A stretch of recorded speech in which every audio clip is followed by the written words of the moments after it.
مباراة اليمن والبحرين اليوم في الجولة الأولى من تصفيات آسيا المؤهلة لكأس العالم 2026. تنطلق المباراة يوم 16/11/2023 الخميس في تمام 8 مساء بتوقيت مصر، 9 بتوقيت السعودية، 7 بتوقيت الجزائر وتونس والمغرب.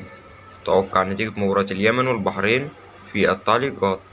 لايك للفيديو، اشترك في القناة لمشاهدة المباراة بث مباشر، اشترك في القناة واكتب تم في التعليقات، ولا تنسى تفعيل الجرس ليصلك كل جديد.